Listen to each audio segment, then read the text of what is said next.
On espère découvrir un navire complet qui pourrait nous aider à mieux comprendre à quoi ressemblait la flotte romaine.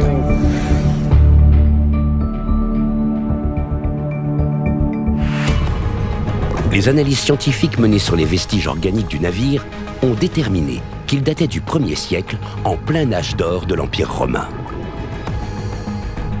Les navires romains bien préservés sont extrêmement rares.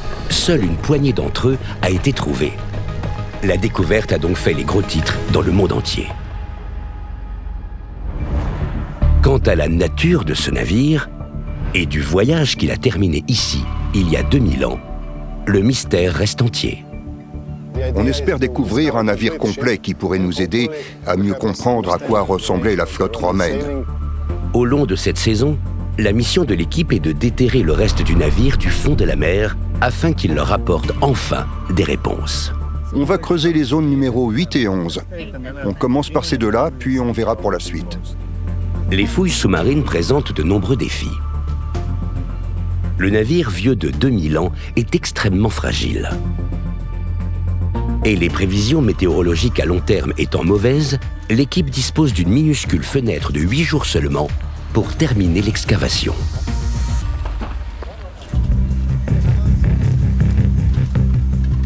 La première étape consiste à bâtir un quadrillage en métal qui sera déposé au-dessus du navire pour aider l'équipe à consigner la position de chaque trouvaille. On appelle ça le carroyage. Ça sert à nous orienter. Une fois le quadrillage assemblé, les archéologues enfilent leurs combinaisons et se préparent à plonger. Pour certains, comme Pedro Albarracín, ce moment s'avère être tout aussi angoissant qu'excitant. C'est mon premier navire romain. Il est là depuis 2000 ans. Donc il va falloir se montrer très délicat. Les plongeurs descendent avec le quadrillage et le positionnent doucement, en s'assurant de ne pas abîmer le navire. Les fouilles sous-marines sont loin d'être simples. Ça n'a rien à voir avec une fouille classique. Il faut beaucoup d'équipement, ne serait-ce que pour les rendre faisables. Le premier défi de l'équipe est de dégager le sable sans aspirer de précieuses pièces de collection romaine, ni de fragments de bois volatiles. Il ne leur faut pas longtemps pour entreapercevoir la coque. Les archéologues placent des marqueurs jaunes fluo, facilement visibles sous l'eau, pour indiquer les éléments intéressants. Cela leur permet également de noter la localisation exacte de leur trouvaille. Après environ 1 heure de dragage, la première équipe de plongeurs rejoint le rivage pour passer le relais et informer Mladen de leurs avancées. Le navire est sous une couche de plus d'1 mètre de sable, de coquillages, de morceaux de poterie, de branches. Il y a de bonnes chances pour que tout ce qui se trouve en dessous soit très bien préservé.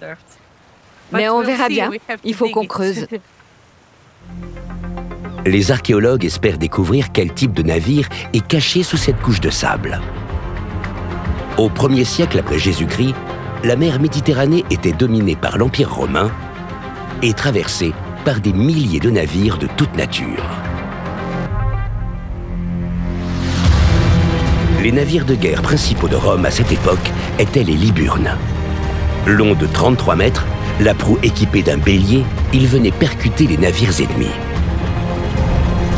Leurs équivalents miniatures servaient de navires de patrouille, arpentant rivières et lacs peu profonds grâce à leurs quilles plates.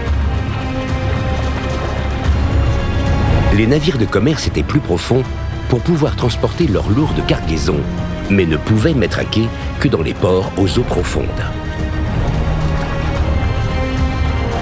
Les Romains utilisaient donc des cargos plus petits pour déposer marchandises et passagers dans les ports moins importants.